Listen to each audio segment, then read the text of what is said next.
C'est important de comprendre ce que c'est que la charia, puisque si on parle d'islam sans parler de charia, franchement, objectivement, on ne sait pas de quoi on parle. On ne sait pas de quoi on parle. C'est un concept fondamental, vraiment central. Souvent, j'utilise un petit peu une boutade, je dirais que l'islam sans charia, c'est un petit peu comme de l'eau déshydratée. C'est très important, la charia, c'est un concept fondamental. Or, c'est quelque chose dont on ne vous parle jamais dans les médias français. On vous parle de la religion, des libertés religieuses, de l'islam, d'une religion, blablabla, et on ne vous parle, comme par hasard, jamais de la charia. C'est pourtant un sujet qui fâche. Et on va voir pourquoi. Donc, la charia. Alors, il y a la nature de la charia. La charia, il faut savoir, comme je disais tout à l'heure, c'est extrêmement important, tout ce qui est musulman réfère à la charia. Tout. Ce qui n'est pas lié à la charia n'est pas musulman. Dans le monde musulman, au sens large du terme, il y a des cultures, je dirais, autochtones, des cultures indigènes, des choses comme ça, qui ne dépendent pas de la charia. Tout ce que font les gens qui vivent dans les pays musulmans n'est pas forcément lié à la religion musulmane, à la doctrine musulmane, donc à la charia. Alors, la charia, ça veut dire c'est la voie qui mène au point d'eau. Hein. C'est une voie, c'est la voie qui mène, finalement, au salut, c'est ce qu'il faut faire. Le point d'eau dans une culture, je dirais, d'origine bédouine, etc., c'est un truc super important. C'est ce qui fait la différence entre la vie et la mort. Si vous ne trouvez pas le point d'eau, vous mourrez. Donc, la charia, c'est la voie qu'on doit suivre pour aller, c'est ce qui vous mène à l'eau. Et c'est l'expression d'une volonté divine. La charia, c'est une loi, c'est une règle, c'est un système de vie qui est voulu par Dieu, par Allah. C'est l'essence, par essence, c'est l'expression d'une volonté divine. C'est la loi d'Allah. Et ça correspond d'ailleurs à un de ses attributs, un de ses noms, Al-Jabbar, c'est ça, je ne massacre pas trop, Al-Jabbar, celui qui domine et contraint. C'est un des noms d'Allah. Allah, c'est censé avoir 99 noms. Très puissant. Ouais. Mais dans un façon méchant. Voilà, celui qui domine et contraint. Je prie ça dans un manuel de charia d'ailleurs. Hein. Donc la loi d'Allah, c'est pas une loi qu'on vous suggère, hein, c'est une loi qui vous arrive dessus. Les origines de la charia, alors, il y a des bases, il faut savoir que la charia, c'est un peu une double signification. C'est une volonté divine, mais en même temps c'est une élaboration humaine. Puisque comme Dieu ne parle qu'à une seule personne, encore il n'a même pas parlé, par l'intermédiaire d'un ange, il n'a parlé qu'à une seule personne à Mahomet, en vérité, seulement Mahomet a dit ce qu'il fallait faire ou ce qu'il ne fallait pas faire. Mais encore, il n'est pas arrivé avec un code en disant, hop, voilà le mode d'emploi, le petit musulman parfait, 1.0, hop, sur la table, lisez le bouquin et c'est bon. C'est quelque chose qui a été écrit après sa mort. Justement, suite au témoignage de ce qu'on avait, de ce qu'il avait dit, de ce qu'il avait fait, de ce qu'il avait autorisé ou interdit. Est-ce qu'il y a un mot français pour traduire charia? Non, c'est de la charia.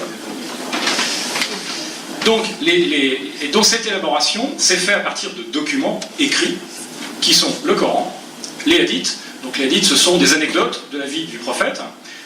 Et l'ensemble de ces documents, de ces hadiths, compilés ensemble, fait ce qu'on appelle la tradition du prophète, la sunna, qui est en gros l'exemple prophétique et qui sert finalement à boucher tous les trous du Coran. Parce qu'objectivement, le Coran ne donne pas d'instructions super claires sur tout.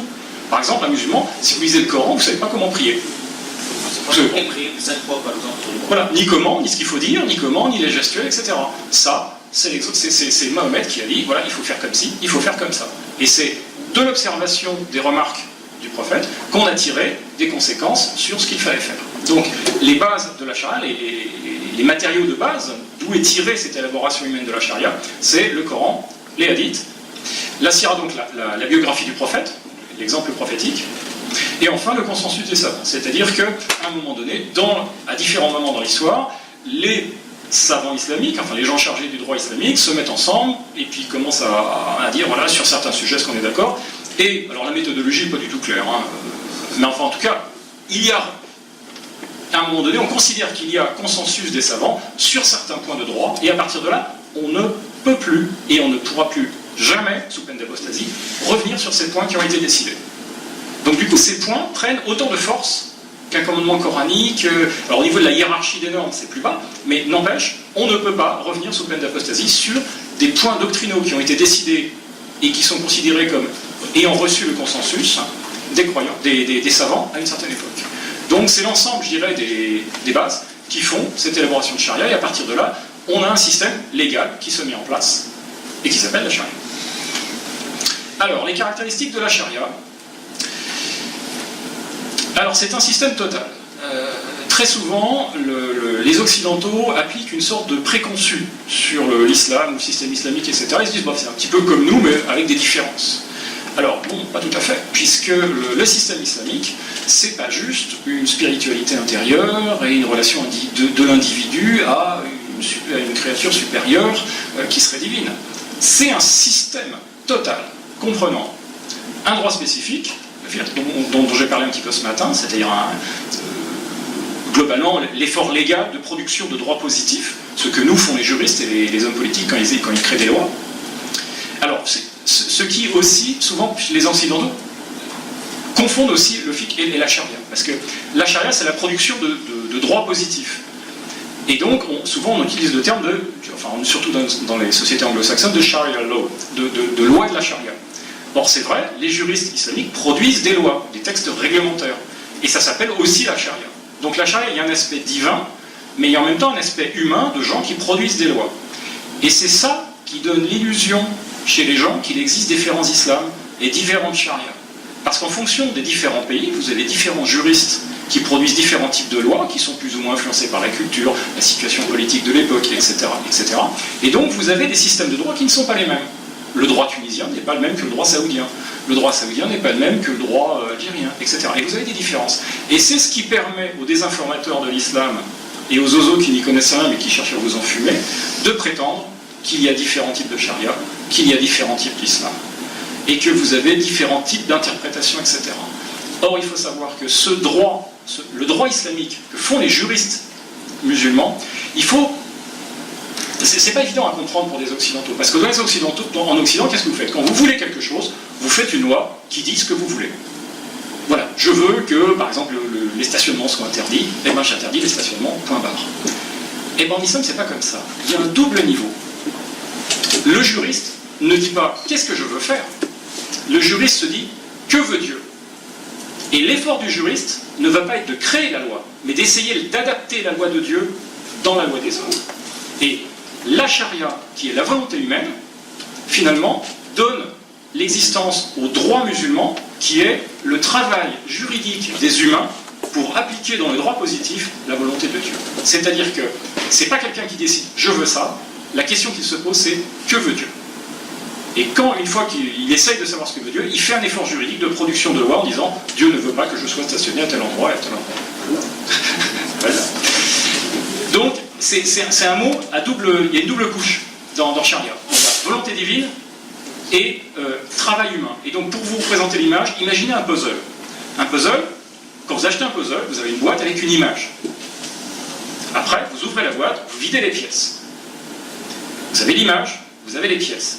La méthode que vous utilisez pour assembler les pièces les unes avec les autres, c'est le fiqh, c'est-à-dire le droit juridique. Mais quelle que soit la méthode que vous utilisez, par exemple, vous prenez 5 personnes qui achètent le même puzzle, ces 5 personnes vont avoir une méthode d'assemblage différente. Mais l'image sera toujours la même, à la sortie. Parce que ce qu'ils font, c'est tenter de reconstituer l'image qui est sur la boîte, et c'est pas eux qui l'ont choisi. Comprenez cette image-là, et vous allez comprendre comment fonctionne le droit juridique islamique. Il y a une volonté divine, c'est l'image sur la boîte. Vous n'avez pas le choix. Elle est comme ça. Par contre, vous allez tenter d'assembler, et ça c'est votre effort juridique, et c'est pour ça qu'il y a des différences dans les droits des différents pays. Vous savez que c'est un effort plus ou moins réussi de mettre en place la charia telle qu'ils la comprennent. Mais la charia, le contenu de la charia, lui, il existe, il préexiste, et il ne peut pas changer puisqu'il est donné définitivement par Dieu. Ce qui n'est pas toujours facile à comprendre pour les Occidentaux. Comme le Coran, qui est incréé.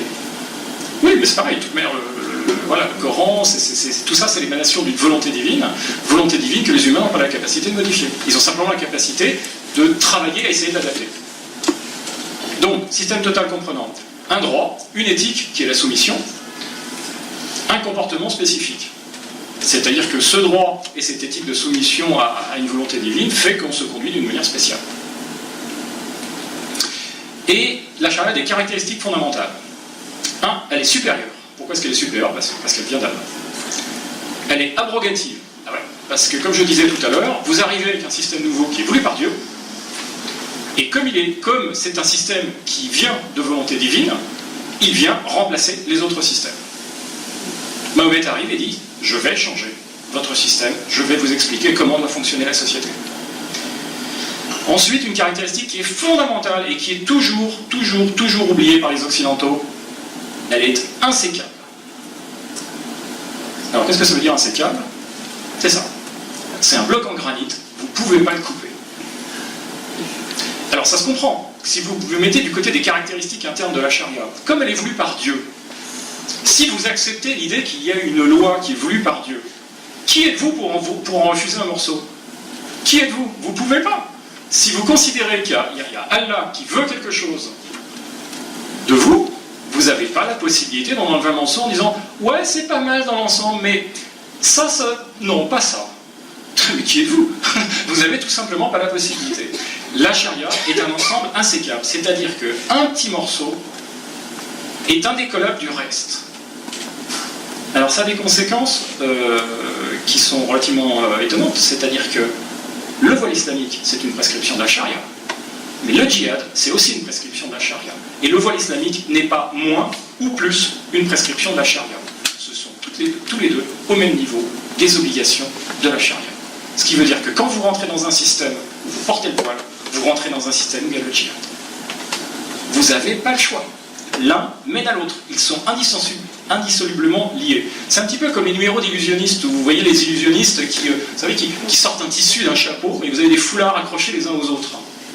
Et bien c'est exactement la même chose. Il y a le foulard du voile islamique, le foulard du ramadan, le foulard de ci, le foulard de ça, et puis le foulard de l'amputation, le foulard du djihad, et tout ça c'est attaché. C'est le même morceau. Et quand vous sortez le premier, ben vous tirez le deuxième, le troisième, et vous avez le quatrième.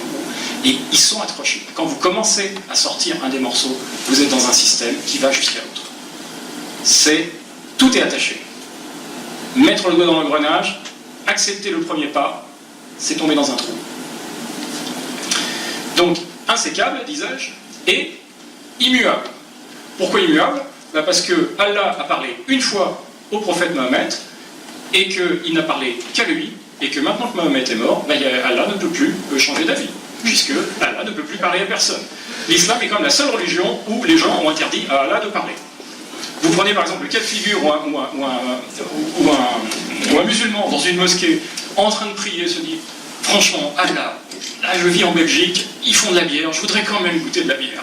Une fois dans le match, je sais qu'on n'a pas le droit de boire de l'alcool, mais juste une fois une exception. » Et là tout d'un coup, Allah, pris d'un coup de folie, lui il parle, après tout il est Dieu, hein, il est censé, il peut, hein, et puis il dit « Ok Abdul, tu peux te taper une bière. » Et là, il n'a pas le droit, là. Il n'a pas le droit, parce que Mohammed a dit « Je suis le dernier des prophètes, et toute personne qui prétend parler, que Dieu lui a parlé, est un salopard, et il doit être tué. » C'est la seule religion à laquelle Dieu n'a plus le droit de parler aux humains. Enfin bref, tout ça pour dire que c'est immuable, puisque comme c'est une volonté divine, vous ne pouvez pas la changer. C'est pas possible. Vous êtes personne pour changer la loi de Dieu. C'est pas possible. Personne n'a cette autorité. Les questions après, s'il vous plaît. Gardez-la précieusement, on y répondra. Donc, c'est immuable. Le livre, le Coran ne peut pas être changé, la volonté divine ne peut pas être changée, personne n'a l'autorité pour parler par-dessus la voix d'Allah, ni passer par-dessus la volonté de Dieu. Ça ne peut pas changer. Les contenus de la charia. Là, on a vu les caractéristiques, maintenant les contenus. Je vais essayer d'être rapide, je sais, je vais vite, mais parce qu'il y a beaucoup de contenus. Alors, ça contient deux types d'obligations. Alors ça non plus, personne ne vous le dit. Personne ne vous le dit jamais. Deux types d'obligations. Un, les obligations individuelles, qui tombent sur chaque croyant. Et des obligations collectives, dont on vous parle assez rarement, voire jamais. Et vous allez voir pourquoi. La shahada, la profession de foi, il n'est de Dieu que Dieu, blablabla. Les 5 prières. La zakat, un impôt islamique. C'est pas, on vous traduit ça souvent par l'aumône. Vous savez, l'aumône, ça fait sympa, ça fait chrétien, etc. C'est pas l'aumône, c'est l'impôt islamique. Parce que la zakat fonctionne encore en tant qu'impôt d'un État islamique. C'est pas du tout la même chose. Le ramadan, le côté pâtisserie de la charia, et le pèlerinage. Alors ça, on nous sort tout le temps, les 5 piliers d'islam, blablabla, blablabla, vous pouvez pas nous en voir de faire ça, c'est culturel, etc. Ok. Maintenant, les obligations collectives. Tiens, c'est bizarre, on nous en parle jamais. Mais pourquoi donc? Eh bien, parce que tout simplement, dans les obligations collectives, il y a avoir des chefs. Les musulmans ne peuvent pas être commandés par autre chose que des chefs musulmans. Donc, quand vous avez une communauté musulmane dans un pays, ils ont le devoir d'avoir des chefs. Avoir des juges. Eh bien oui. Être musulman, c'est rentrer dans un système juridique musulman. Et donc, seul peut vous juger en cas de problème, de conflit ou d'interrogation des juges musulmans. Et qu'est-ce que les juges musulmans appliquent? La charia. Le djihad. Le djihad est une obligation communautaire. Dans le livre, le manuel de charia avec lequel je travaille tout le temps, parce que sa traduction est certifiée par l'université Al-Azhar, donc c'est pas rien du tout, vous avez donc Brilliance of the Traveler, que vous pouvez trouver sur Internet, c'est un PDF gratuit. Vous avez page 600, le djihad, alors je cite texto, le djihad est une obligation communautaire. Alors la différence entre une obligation communautaire et une obligation individuelle, c'est que l'obligation individuelle s'applique sur chaque individu, alors que l'obligation collective est un devoir qui tombe sur la communauté au sens large, ce qui veut dire que si la communauté arrive à faire ce qu'il faut, tout le monde individuellement n'est plus tenu de faire l'effort. C'est-à-dire que, voilà, on vous dit, vous devez produire un effort de djihad, c'est-à-dire que si la communauté musulmane produit un effort de djihad, tout le monde individuellement n'a pas nécessairement à participer au truc. Par contre, si la communauté n'arrive pas à produire cet effort, toute la communauté est en état de péché. Alors, quand je parle de djihad, ce n'est pas la fable la lutte contre les passions, machin, etc. Il faut savoir que ça sort d'un hadith, qui est un hadith qui n'est dans aucun des recueils authentiques. Alors il faut savoir que les hadiths sont de plusieurs catégories. Les hadiths, il y a tout un hadith, il y en a plus de 600 000, il y a une quantité absolument astronomique. Si Mahomet avait essayé de faire tout ce qu'on lui a dit qu'il faisait, il aurait fallu qu'il vive 200 ou 300 ans. Donc la majorité sont complètement apocryphes, ont été inventés, sont complètement farfelus, d'ailleurs les musulmans eux-mêmes le disent, et donc les hadiths sont classifiés par catégorie. Et dans les hadiths, il y a ceux qui sont considérés comme complètement loufoques, ceux qui sont douteux, et ceux qui sont considérés, qui ont reçu un label, une sorte de label, qui sont considérés comme authentiques. Et donc vous avez des gens qui ont collecté, donc Muslim, Bukhari, etc., qui ont collecté des recueils de hadiths qui sont considérés comme fiables. Et donc ceux-là sont considérés comme authentiques. Et c'est là-dessus principalement que se base la charia, etc. Or, ce fameux hadith qui nous parle de Mahomet qui revient d'expédition, puis on lui pose des questions, selon toi, qu'est-ce que c'est que le djihad? Il nous explique le grand djihad, le petit djihad, machin, etc. En disant la guerre c'est le petit, et puis finalement la lutte contre les passions c'est le grand. Sous-entendu, ce qui est très important c'est la lutte contre les passions, c'est beaucoup moins important le combat, ça c'est ce qu'on essaie de vous pipoter. Ce hadith est un hadith extrêmement douteux qui ne fait partie d'aucune collection de hadiths authentiques. Il faut savoir que tout musulman sunnite a l'obligation de croire ce qu'il y a dans les hadiths authentiques. Sinon, c'est une apostasie. C'est considéré comme une apostasie. S'il ne croit pas ça, il ne croit pas dans la sunna. Puisque ça, c'est les hadiths authentiques, c'est ça, forme le cœur intérieur de la tradition du prophète et de la sunna. Et d'ailleurs, dans les manuels islamiques eux-mêmes, ils disent, si vous ne croyez pas dans les hadiths authentiques, si vous en niez un seul, vous faites acte d'apostasie. L'apostasie, c'est quand même une ligne de mort, hein, donc c'est un choix, c'est un peu lourd de dire ça. Donc le djihad, le califat est une obligation communautaire. C'est-à-dire que si les musulmans ne vivent pas sous le califat, ils sont en état de péché. Ce qui nous était dit d'ailleurs dans des conférences par Tariq Oubrou dans sa jeunesse. Alors aujourd'hui, il dit oui, j'ai beaucoup mangé, etc. C'est-à-dire qu'il demande de l'argent à la mairie de Bordeaux pour construire une super mosquée, donc évidemment, il faut améliorer un peu l'image. Donc le califat est une obligation, parce qu'il faut savoir que dans la charia, certaines législations de la charia ne peuvent être mises en œuvre que sous un califat. Donc si vous n'avez pas le califat, vous ne pouvez pas appliquer la charia. Alors, si vous ne pouvez pas appliquer la charia, c'est pas bon.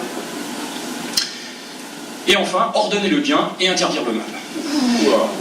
Alors, c'est pas conseiller le bien et déconseiller le mal, c'est ordonner le bien, interdire le mal. C'est-à-dire que les musulmans la charia donne au droit, non seulement le droit, mais le devoir aux musulmans d'ordonner et d'interdire à l'humanité entière ce qui est bien et ce qui est mal. Alors, non seulement entre eux, mais aussi aux autres. C'est pour ça que peut-être qu'on ne vous parle pas des devoirs communautaires. Ça, on ne vous en parle pas. Jamais. Mais c'est pas tout. Il faut savoir que la charia contient des obligations rituelles, 5 prières 5 fois par jour, patati patata, des règles fiscales, des règles commerciales, des règles de succession, des règles maritales, des règles de justice et des obligations diverses de comportement et de croyance pour les musulmans et les non-musulmans. Alors on peut se dire, si on est un petit peu naïf, mais où est le problème? Eh bien le problème c'est que nous avons dans nos pays déjà nos règles. Oui, attendez, l'air de rien, nous sommes dans une civilisation qui a produit du droit, quand même, l'air de rien. Il faut regarder le code pénal français, vous allez voir, il y en a du droit en France. Et qu'arriver en disant, ok, c'est sympa, mais moi j'ai mes règles à moi, et j'ai l'intention d'appliquer mes règles. Mais attendez, C'est assez délirant. Surtout que dans toutes ces règles, la règle fiscale, règle de succession, règle maritale, règle de justice, etc., il y a des choses qui sont non seulement incompatibles avec nos règles, mais qui sont illégales, voire criminelles.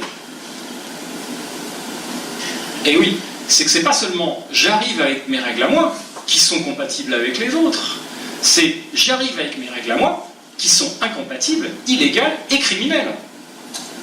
Eh ben oui, vous avez un enfant qui quitte la religion, vous devez le tuer. L'air de rien, c'est un crime chez nous de tuer ses enfants. Oui, à ceux qui sont dans les bancs. Vous avez une femme qui vous obéit pas, avec la charia, vous avez le droit de la battre. C'est un délit chez nous. C'est un délit chez nous, l'air de rien. Un gars qui vous vole quelque chose, on coupe la main, ça se fait pas chez nous. Voilà, donc il y a des légers problèmes. Par exemple, l'héritage, vous êtes une femme, vous avez droit qu'à une demi-part. Dommage pour vous, sauf que c'est légèrement discriminatoire, c'est interdit par la loi française. Et ouais, voilà le problème, c'est qu'on arrive avec un système de loi, je vous disais, l'islam est politique, parce que l'islam organise la société. Or, nous avons déjà notre organisation, l'air de rien. Il faudrait peut-être se rappeler ces légers détails. Donc la charia, c'est un système qui discrimine. Alors, la charia est un système qui est absolument pas égalitaire. On nous dit toujours, oh, l'islam c'est tolérant, sous prétexte que dans l'histoire, l'islam intégrait des communautés qui n'étaient pas musulmanes. Oui, elle les intégrait, mais pas avec un statut égal. Quand vous êtes un chrétien dans une société musulmane, vous n'avez pas le statut de musulman. Vous êtes une créature de second degré, inférieure, avec des droits inférieurs. Quand vous êtes une femme dans un milieu, dans une société musulmane, vous n'avez pas le même droit que les hommes. Vous n'avez pas l'accès aux droits, vous n'avez pas le même accès aux droits, vous n'avez pas les mêmes droits que les hommes, etc., etc., etc. C'est un système fondamentalement discriminatoire. C'est un système qui détruit les libertés individuelles. Bon, alors là, cherchez même pas, si vous comparez l'islam, les règles de la charia aux droits de l'homme, c'est pas compliqué, tous sont violés. Tous les articles, donc je ne vais pas vous les dire tous. Il n'y a pas de liberté individuelle. Vous êtes dans un système qui ne vous demande pas votre avis. Dans la démocratie, quand les gens veulent quelque chose, ils se mettent autour d'une table, ils discutent, ils élaborent une loi, et cette loi, après, se met à structurer la société. Sauf que, en islam, c'est pas vous qui votez les lois. C'est lui là-haut. On n'a pas le choix. Utilise et promeut l'usage de la violence. Eh bien oui. Les règles de coercition, vous dites toujours, en islam, en religion, pas de contrainte. Sans blague, pas de contrainte. Attendez, mais l'islam, c'est la religion de la contrainte. La charia, c'est un système où on passe son temps à vous contraindre. S'il n'y a pas de contrainte en islam, bon, on peut sortir. Ah bah non, on ne peut pas sortir. S'il n'y a pas de contrainte, on a le droit de boire de l'alcool. Ah bah non, on n'a pas le droit. Si vous êtes une femme, et dans ce cas-là, vous avez le droit d'avoir de petits amis, etc. Bah non, ça, vous n'avez pas le droit. Attendez, c'est un système qui utilise et promeut la violence. C'est-à-dire que si vous respectez les règles, ok, ça va bien pour vous, sauf que si vous ne respectez pas les règles, on peut vous tuer, on peut vous prendre vos biens, etc., etc. Et il faut savoir que non seulement la coercition, ceci comme tous les systèmes légaux, soyons d'accord, moi je travaille avec des manuels de charia, et l'usage de la violence et de la coercition est codifié sur 8 niveaux de violence. Ça commence à, tu sais, tu ne devrais pas boire de l'alcool, à ce que fait Daesh aujourd'hui. C'est codifié dans les manuels de charia actuels. Il n'y a pas de surprise, c'est pas un problème d'interprétation avec des gens qui sont extrémistes. C'est le droit actuel. Vous avez le droit d'utiliser la violence. Un enfant à la dérivée à l'âge de 10 ans, s'il fait pas ses prières, vous devez le battre. Le mécréant, vous avez le droit de, s'il ne se soumet pas à l'ordre islamique, en rentrant avec le statut de dhimmi, c'est-à-dire de gens inféodés au système islamique, vous avez le droit de le tuer, de lui voler ses biens, de réduire sa femme et ses enfants en esclavage. C'est votre droit. Vous êtes musulman, vous avez le droit de réduire les femmes des mécréants en esclavage. C'est votre droit. Et d'ailleurs, un imam récemment disait, on ne peut pas interdire l'esclavage parce que ce serait jeter une condamnation sur Mahomet, notre prophète, qui avait des esclaves et qui pratiquait l'esclavage. Il faut savoir que Mahomet, outre le fait d'être un prophète dictateur, était un marchand d'esclaves. Puisqu'il avait 1/5 du butin, et que dans le butin, il y avait des femmes et des enfants, esclaves. Et vous avez plein de hadiths comme ça, où Mahomet gère des problèmes d'esclaves. À un moment, il est là chez lui, puis il entend des cris, tu sais, il sort, qu'est-ce que c'est que ce bazar? Et on lui explique, ah là, ce sont des femmes et des enfants qu'on va vendre, enfin des esclaves, et on est en train de les vendre individuellement, et donc du coup, les enfants sont séparés des femmes. Et Mahomet, il fait, me casse les oreilles, mais vendez-les par l'eau. Voilà. C'est probablement un effet de sa miséricorde, puisque du coup, les femmes allaient être vendues avec les enfants. Donc, voilà. Donc, Mahomet est un marchand d'esclaves. Mahomet est un marchand d'esclaves, et l'esclavage est codifié dans la charia. L'esclavage, c'est autorisé. Si l'État islamique réduit les femmes en esclavage, c'est parce que c'est permis par la charia. C'est un droit des musulmans de réduire les femmes, les mécréants, en esclavage. Et reconnaissent que, dernier point, qui est quand même un point légèrement important, que tout le monde glisse, sur lequel tout le monde glisse avec miséricorde vis-à-vis de l'islam. Et enfin, nous avons quand même, au niveau du droit positif par rapport à nous, quelque chose qui est quand même relativement incontestable dans notre système légal actuel, c'est un jugement de la Cour européenne des droits de l'homme du 13 février 2003, qui dit, texto, la charia est incompatible avec les principes fondamentaux de la démocratie.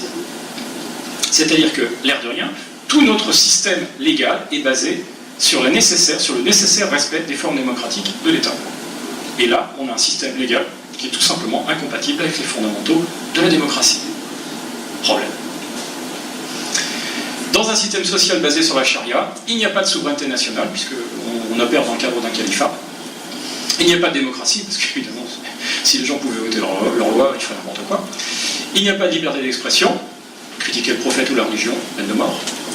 Il n'y a pas de liberté individuelle, vous faites ce qu'on vous dit, puis c'est comme ça. Il n'y a pas de liberté religieuse, ah non, vous ne pouvez pas quitter.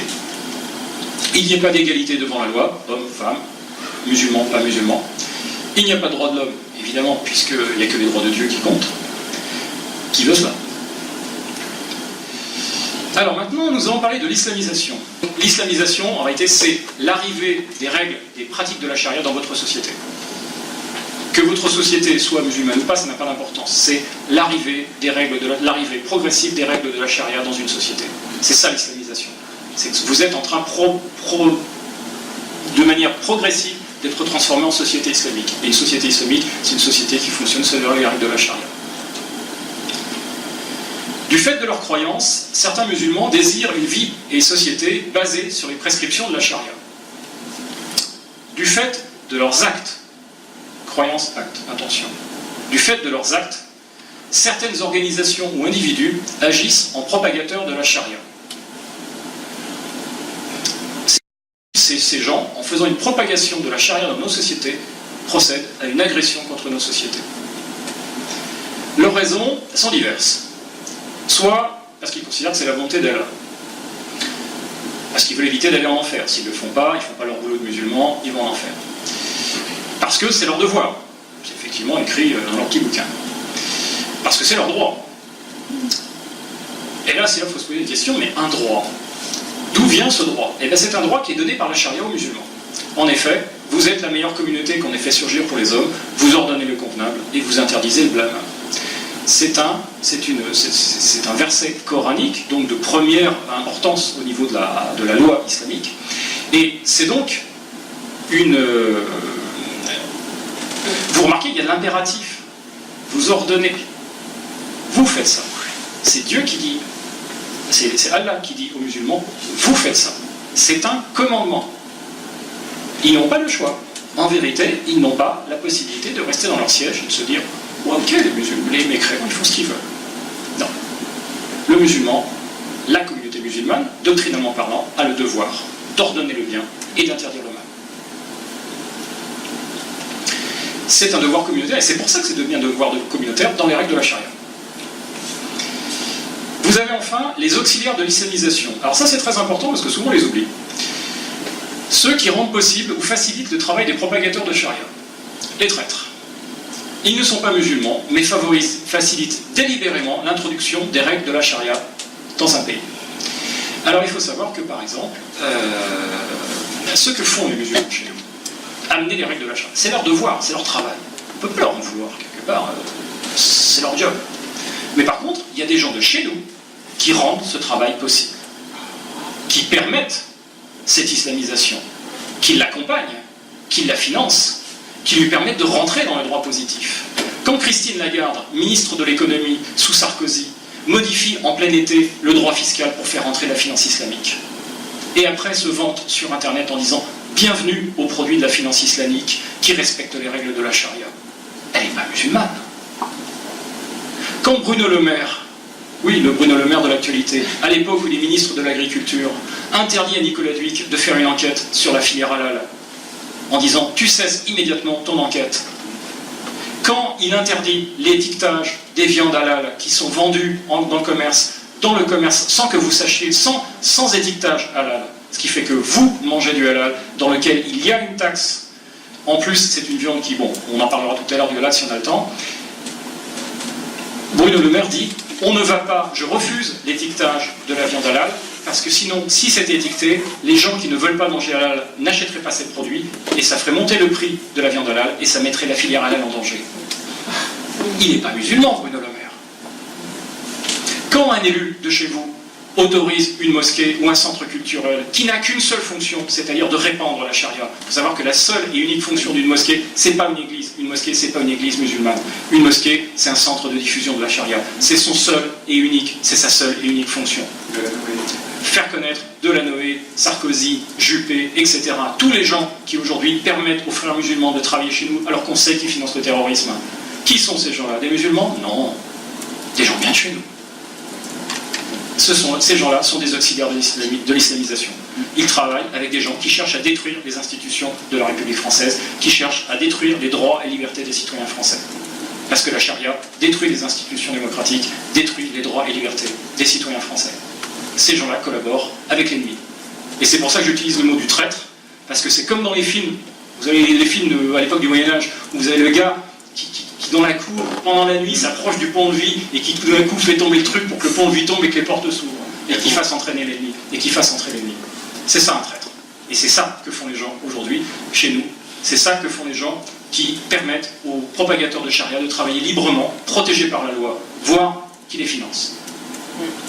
Et vous avez les idiots utiles de la charia. Les idiots utiles de la charia, alors attendez bien la définition. Ils sont ou ne sont pas musulmans et contribuent par ignorance à l'introduction et la pratique des règles de la charia dans leur pays. Juppé. Alors Juppé, Carrefour qui distribue du produit halal, tous vos distributeurs qui distribuent des produits halal, qu'est-ce qu'ils font? Ils ne sont pas musulmans. Mais pourtant, par stupidité, par avidité, par gain, par ignorance, ils favorisent une pratique de la charia. Etc. Le maire qui donne l'autorisation de faire un abattage, de faire un abattoir provisoire pour le ramadan. Il est en train de favoriser une pratique de la charia. Les juges qui disent « Oh, mais non, cette petite jeune fille, elle a le droit de porter son voile, patati patata. » Idiot utile. Et même vous, et même moi probablement d'ailleurs, quand vous achetez de la viande et que vous vous assurez que ce n'est pas de la viande halal, peut-être que vous achetez de la viande halal et vous avez payé une dîme à une organisation islamique. Idiot utile. Quand vous allez dans un kebab, idiot utile. Etc., etc., etc. Les gens, parfois, ignorent, ne savent pas. Et par ignorance, donc c'est ça que ça s'appelle un idiot utile, hein. C'est quelqu'un qui, par ignorance, favorise quelque chose que finalement, s'il savait, il ne le ferait pas. Alors, la subversion selon les frères musulmans. Alors ça va recouvrir un petit peu ce que j'ai fait ce matin, donc on va peut-être glisser sur certains tableaux. Donc, notre ami Saïd Qutb, donc je rappelle, l'islam est venu pour abolir tous les concepts tels que les lois, coutumes et traditions, et pour les remplacer avec de nouveaux concepts de vie humaine, pour créer un monde nouveau fondé sur la soumission au Créateur, c'est-à-dire sur la charia. C'est beau, hein, c'est beau comme de l'islam. Hein. Voilà, ça on l'a fait ce matin. La méthode Qutb, donc on l'a vu ce matin, prosélytisme, conversion, enseignement, changement d'attitude, ségrégation, sédition, rébellion, attaque, prise de pouvoir, destruction de l'ordre existant, instauration d'un nouvel ordre basé sur la charia. Et ça, c'est un processus qui s'appelle l'islamisation. Et ce processus a une particularité, c'est que sa première partie, donc de subversion, elle est parfaitement légale. Aujourd'hui, dans notre pays, vous avez le droit de faire du prosélytisme, vous avez le droit de convertir les gens, vous avez le droit de faire l'enseignement islamique, vous avez le droit de changer d'attitude, et vous avez le droit de vous isoler des pratiques de la communauté, des pratiques sociales de la communauté française. Sauf que le problème, c'est que ça mène à une autre partie, qui, elle, est une révolution. C'est-à-dire que notre acceptation sociétale de la première partie nous condamne à subir la deuxième. Et c'est exactement ce que nous sommes en train de vivre aujourd'hui. Les gens se disent « Mais mon Dieu, comment en est-on arrivé là? Charlie Hebdo, les attentats, les terroristes ?» Et là, attendez, ils ont été forgés, ils ont été éduqués, ils ont reçu un enseignement de manière parfaitement légale. Dans une école musulmane, on ne vous incite pas à tuer les gens, pas du tout. On vous dit simplement qu'il faut faire comme le prophète. Donc le gars se dit, bah voyons voir, qu'est-ce qu'il a fait le prophète? Ah bah tiens, il a tué machin, il a attaqué chose, il a assassiné les gens qui se moquaient de lui, il a réduit en esclavage les koufars, il a détruit leur société, il a mis en place un ordre islamique. Ah bon, voilà. Mais aujourd'hui, c'est pas un délit de dire qu'il faut faire comme Mahomet. C'est pas violent, c'est de l'enseignement, je fais juste une école. C'est de la subversion. Notre société a besoin de régler le curseur de l'acceptabilité de manière beaucoup plus sensible. Aujourd'hui, on laisse passer des choses qui sont inacceptables parce qu'elles nous amènent à la révolution. Et c'est exactement ce qui se passe. Les gens, avec leur changement d'attitude, leur ségrégation, etc., se mettent à avoir des attitudes de rébellion, d'attaque, etc. C'est exactement ça. Aujourd'hui, en France, nous sommes devenus créateurs et exportateurs de djihadistes. Comment? En étant arrivés là, en tolérant la première partie. Tout ce qui aujourd'hui est légal. Alors on peut appeler ça différemment. Hein. On peut appeler ça le terreau et les graines et la récolte. Mais c'est pareil. Si on tolère la première partie, on aura la deuxième. Et c'est ce qu'on est en train de vivre. Le processus d'islamisation. Alors comment reconnaît-on un processus d'islamisation? Parce que l'islamisation, c'est un processus. D'ailleurs, retournez-vous dans l'histoire de la France, sur les 40 dernières années, et regardez un peu comment le paysage a changé. Combien de mosquées il y a 40 ans? Combien de voiles dans la rue? Combien de commerces halal? Combien de terroristes qui partaient pour les guerres à droite à gauche? Etc. etc. etc. Combien? Et combien aujourd'hui? Et dites-vous que la situation aujourd'hui, nous en sommes à un point donné, mais c'est un processus. Alors, ce processus, je vais faire un petit dessin, c'est plus facile d'expliquer les choses avec des petits dessins. Donc ça, c'est la société avec l'échelle du temps qui passe en dessous. Ce processus commence à l'arrivée du premier musulman chez vous. Et on en est à 0%, voilà, hein, 0% d'islamisation dans la société. Et puis ce processus continue. Il fait son petit travail, les organisations se créent, etc. Et la pratique, différentes pratiques de la charia, arrive. Alors au début, c'est simplement un petit peu de prière de temps en temps, et puis après, on nous explique que, allez, si on pouvait organiser le ramadan, ça serait quand même sympa, et puis etc. Et puis après, c'est l'arrivée des barquettes halal dans votre supermarché. Mais l'arrivée des barquettes halal dans votre supermarché, c'est l'arrivée de la charia dans votre supermarché. Il faut vous rendre compte de ça. C'est de la charia qui est en train d'arriver chez vous. C'est pas juste un produit alimentaire dont on nous explique qu'il est plein d'avenir parce que ça augmente des parts de marché.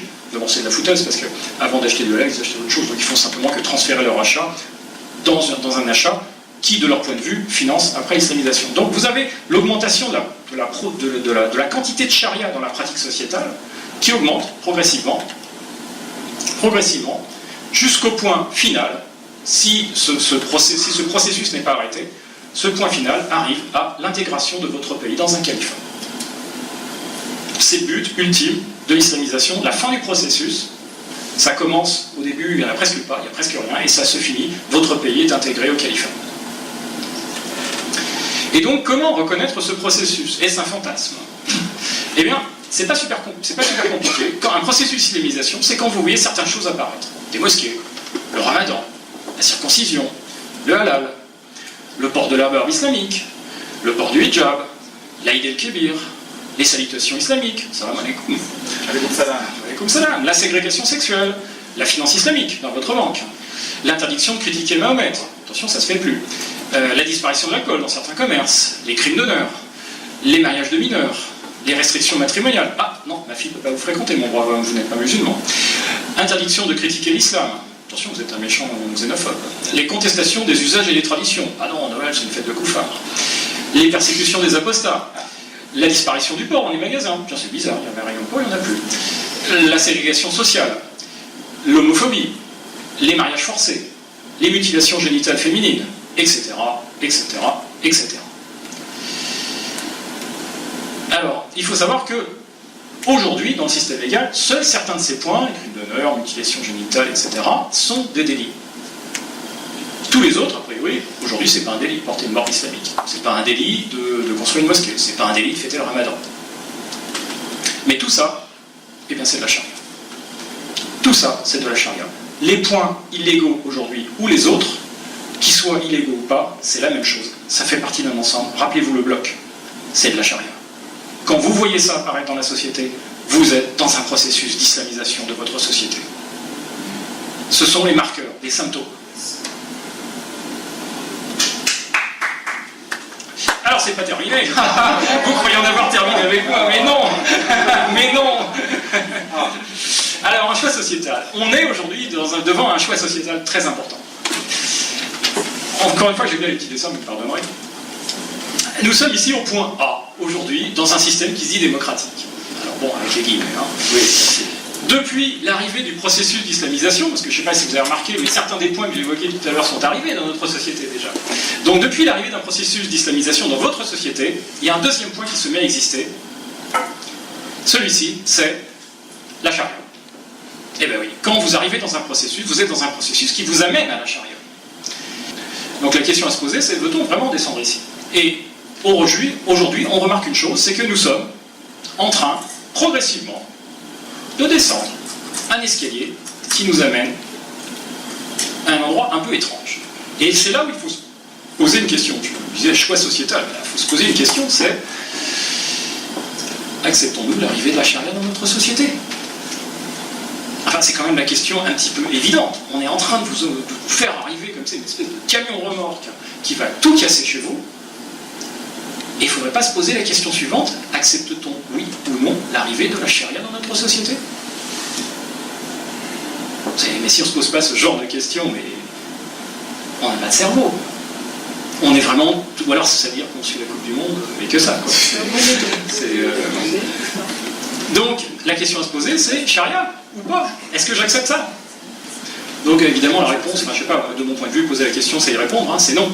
Et si on n'est pas d'accord avec ça, si on ne veut pas descendre à la cave, là, tout en bas, dans un endroit très sombre, dans lequel il y a de la lipidation, etc., eh ben, il faut dire non. Et pour dire non, non seulement c'est ça, mais après, il faut dire, on va désislamiser. Il faut remonter cet escalier, revenir sur les mauvaises décisions qui ont été prises, éliminer progressivement tous les éléments de charia qui ont été introduits dans notre société.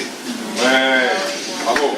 Et revenir à un point où nous sommes ce que nous sommes, c'est-à-dire des gens capables de décider chez nous ce qui se fait, sans référence à la volonté d'un dieu bédouin, et se dire, n'est-il pas préférable de préserver notre société, nos cultures et nos libertés, et de laisser la charia à l'antiquité tardive? Eh bien si, c'est ce qu'il convient de faire, m'est avis. Et donc, non à la charia, c'est plutôt que non à l'islam. Parce que l'islam, objectivement, faites un petit exercice, hein, vous tendez la main comme ça, et vous essayez de poser l'islam dessus. Qu'est-ce que ça fait? Qu'est-ce que c'est l'islam? Allez-y, sous-pesez, qu'est-ce que c'est? C'est complètement impalpable. Vous n'êtes pas capable de donner une définition de l'islam, je ne suis pas incapable, personne n'est capable de donner. Même les musulmans sont en train de se battre entre eux pour donner une définition de l'islam. On ne sait pas ce que c'est l'islam, j'en sais rien, et à vrai dire, on s'en fout. Ça n'a pas d'importance, ça n'a aucune importance. La vraie importance, c'est est-ce que des gens vont pouvoir introduire des règles de fonctionnement social, des règles légales qui sont la charia dans ma société? Ça, c'est une vraie question, parce que ces règles, vous pouvez les toucher, elles sont écrites dans des papiers, vous pouvez les reconnaître. Ces règles sont importantes, elles sont identifiables. Et quand quelqu'un introduit ça chez vous, vous pouvez lui dire « ça, je veux pas ». Alors que l'islam, j'en veux pas, ça ne veut pas dire grand-chose. Vous ne pouvez rien faire contre ses convictions, par contre, contre ses actes, vous pouvez agir. Rappelez-vous ce que je disais tout à l'heure. Par leur croyance, certains musulmans veulent appliquer la charia.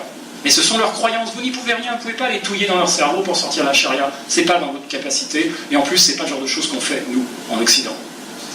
Par contre, les actes sont punissables. Il n'y a que les actes punissables, pas les croyances. Et donc, dire non à la charia, c'est super sympa, mais après, il faut tirer les conséquences de ça. Et tirer les conséquences de ça, c'est agir. Et donc, agir, qu'est-ce que c'est? J'essaie d'aller un petit peu plus vite, parce que je sens que je suis en train d'exploser le compteur.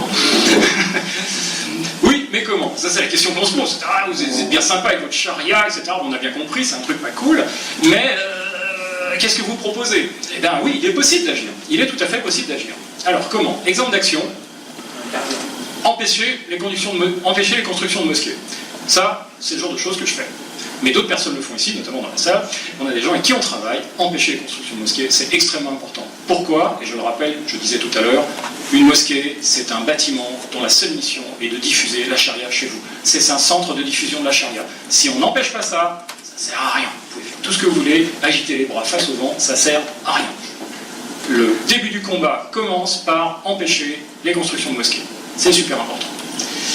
Les écoles islamiques, c'est la même chose, parce qu'en général, après la mosquée, vous avez l'école islamique, c'est la même chose, simplement, c'est la version enfant de la mosquée, c'est-à-dire que vous imprimez, dès que les enfants arrivent dans un cycle éducatif, vous commencez à incruster la charia dans la tête. Lutter contre la diffusion du halal. Alors, tiens, est-ce que tu peux distribuer ça? Il y a une organisation extraordinaire qui marche très très bien, qui est dirigée par le docteur de Peretti, qui est aujourd'hui le meilleur expert mondial, enfin je dirais quasiment mondial, mais en tout cas européen, sur le domaine de la charia, et qui est un activiste qui est extrêmement efficace et qu'il ne faut pas hésiter à aider. Si la cause animale vous intéresse, contactez le docteur de Peretti de ma part, il n'y aura aucun problème. Il a besoin de délégations un petit peu partout en France. Il fait des actions juridiques contre les abattoirs, il lutte de manière très efficace, il informe les gens, il fait un énorme travail contre le halal. Le halal, il faut savoir que le halal, c'est ce qui finance la tumeur islamique dans nos sociétés. Avec le halal, on dégage énormément d'argent, cet argent est réinvesti dans l'effort d'islamisation. Il faut couper, comme une tumeur cancéreuse, on coupe les vaisseaux sanguins qui viennent l'alimenter. Il faut couper les finances au halal, il faut couper les finances à l'islamisation, il faut supprimer le halal. Information additionnelle, quand vous mangez du halal, vous risquez quand même de mourir, l'air de rien, il y a des gens qui meurent chaque année à cause du halal. Bon, je ne vais pas rentrer dans les détails techniques, mais le halal est quelque chose d'extrêmement nocif. Begovic, le grand imam de Croatie, du côté de la Bosnie plutôt, en Bosnie a dit « Nous conquérons l'Ouest, nous conquérons l'Occident avec le halal ». Le halal est un auxiliaire d'islamisation, de même que la finance islamique. Il faut s'informer, ce que vous faites aujourd'hui, s'informer et devenir leader d'opinion. Parce que quand vous vous informez, vous savez de quoi vous parlez, et vous allez pouvoir, dans les discussions autour de vous, convaincre les gens.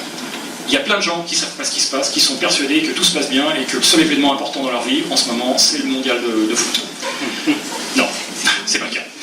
Devenez des leaders d'opinion, contrebalancez, nous n'avons pas la presse, avec nous, la presse fait la désinformation systématique. Regardez, Le Point participe à la désinformation, Le Point, idiot utile, il permet un discours faux de désinformation concernant l'islam d'être diffusé de manière nationale.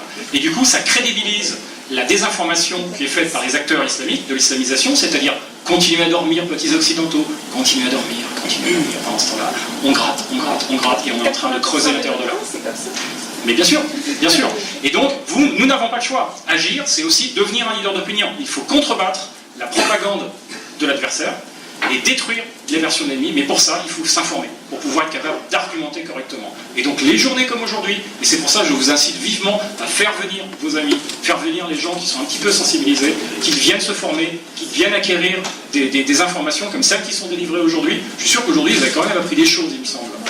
Eh bien, ces choses, vous avez le devoir de vous en servir, de devenir des leaders d'opinion et de changer l'opinion des gens pour que les gens considèrent que maintenant se pose la question de l'islamisation. Aujourd'hui, on ne se pose pas la question est-ce que j'accepte l'arrivée de la charia? Qui parmi vous s'est posé cette question avant hier, avant aujourd'hui? Et qui parmi vos amis se pose cette question de manière constante en disant mais est-ce que j'accepte l'arrivée de la charia? Pas grand monde. Alors évidemment, vous faites partie d'une élite de gens sensibilisés, mais on est encore très rare en France, pas du tout assez nombreux. Donc, venir s'informer pour devenir des leaders d'opinion. Faire du lobbying politique. Si vous êtes rentrez dans les partis politiques, faites de l'agitation dans les partis différents et variés en disant mais qu'est-ce que c'est que ce truc, qu'est-ce que tu racontes, etc. Posez la problématique islamique en disant enfin quoi, quand même la construction des mosquées pose un problème, on doit avoir un débat politique sur ce sujet, etc. Faites du lobbying politique. Devenir un consommateur militant. Un consommateur militant, c'est dire avec ma carte bleue, je vote. Parce que quand je donne de l'argent à une structure, cette structure l'utilise pour faire quelque chose. Arrêtez de donner l'argent aux islamistes. Arrêtez d'acheter du halal, informez-vous, il y a des moyens de savoir si ce que vous achetez est halal ou pas, etc. Il y a des marques, les cornflakes, Kellogg's, ont une certification halal. Ouais, terminé. Le ketchup Heinz a une certification halal. Terminé. Et faites-leur savoir. Faites remonter dans les magasins. Quand il y a un rayon halal qui s'ouvre dans votre magasin, vous allez voir le responsable du magasin et vous lui dites qu'est-ce que c'est que ce truc? Vous savez que c'est un produit qui peut tuer les gens? Vous pouvez tuer des enfants en faisant ça? Faites-leur savoir, faites remonter, parce que les musulmans, ils font ça, ils disent « Oh quoi, il n'y a pas de halal, parce que si on avait, j'en achèterais, je viendrais chez vous. » Et bien faites-le exactement l'inverse. Allez voir votre boucher. Vous dites « Est-ce que la viande que vous vendez vient d'un abattoir halal ?» Parce qu'il y a une traçabilité de la viande. Et dites « Parce que si vous achetez de la viande halal, moi je suis désolé, je peux plus être consommateur, et je dirais à tous mes amis d'arrêter de venir acheter chez vous. » Faites-moi confiance. Alors le docteur de Peretti est en train, en même temps, de développer un label de qualité non halal, c'est-à-dire que les bouchers s'engagent à ne pas distribuer des produits halal. Et donc, par contre, faites connaître les adresses de ces bouchers-là, en disant, si vous faites un deal avec le docteur de Peretti et vous devenez un boucher participant à l'opération qualité et tradition, ça s'appelle, je crois, qualité et tradition, eh bien, je ferai savoir chez mes clients, chez mes amis, et on viendra acheter chez vous. Consommez militant. C'est très important. Vous votez votre carte bleue tous les jours. Faites en sorte que ça serve à quelque chose. Devenir un donateur régulier. Bah oui. Tous les musulmans, le vendredi, ils vont à la mosquée et ils mettent des sous dans la petite boîte. Et ça sert à faire des actions.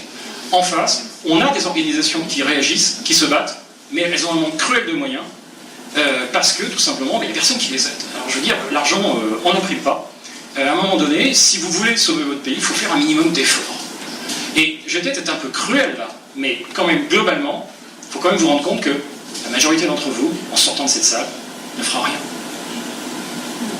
Faites autre chose que rien.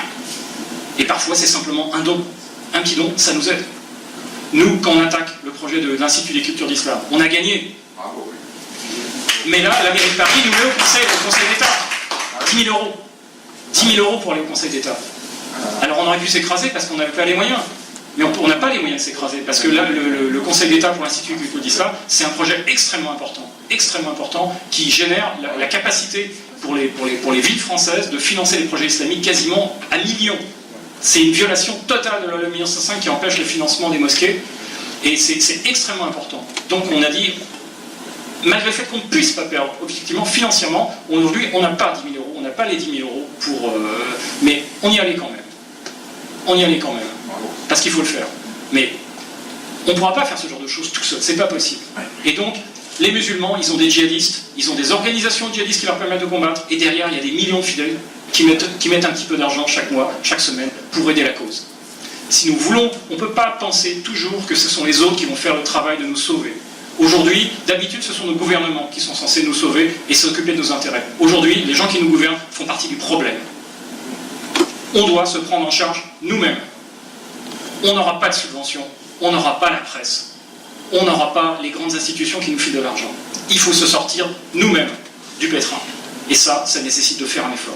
Alors, on ne vous demande pas tous d'aller au front. On serait très contents que vous y allez tous, mais c'est pas comme ça que ça se passe. Il y en a quelques-uns qui vont sur le front, il y en a quelques-uns qui vont se faire casser la figure, mais ces gens-là, ils ont des risques, ils ont des frais, mais ils ne peuvent pas tout assumer. C'est pas possible. Vous devez faire votre devoir. Et donc, un exemple d'action, c'est aussi devenir un donateur pour les gens qui font des actions. Il y en a différents, moi j'en suis, mais il y en a d'autres. Aidez-les à fonctionner. Quand on fait un procès pour faire sauter une mosquée, on est obligé de payer un avocat. Ça coûte cher, les avocats, c'est pas gratuit. Et quand on perd une affaire, on est obligé en plus de payer la partie adverse. Voilà. En face, on a des associations dites antiracistes qui sont subventionnées à centaines de milliers, voire à millions d'euros, et qui n'en ont rien à faire de perdre des procès, parce qu'ils s'en foutent, parce qu'ils savent que les subventions vont continuer à tomber. C'est pas notre cas. On doit être soutenu par les gens qui veulent sauver leur pays. C'est drôlement important, c'est excessivement important. Donc, un exemple d'action, c'est aussi devenir un donateur. Et un donateur régulier, parce que one shot, du type, vous avez donné 10 euros, les gars, allez, bon travail. C'est sympa, c'est de claquer 10 euros. Dans le temps, il faut un effort constant. L'islamisation, c'est un effort qui a été entamé il y a 40 ans. Ça ne va pas disparaître en une semaine. Il va y avoir des années de travail. Peut-être que toute notre vie y passera. Mais c'est un combat qu'on ne peut pas éviter. On est obligé de le faire. Devenez donateur régulier, aidez, devenez acteur de la désislamisation de notre pays. C'est très important. C'est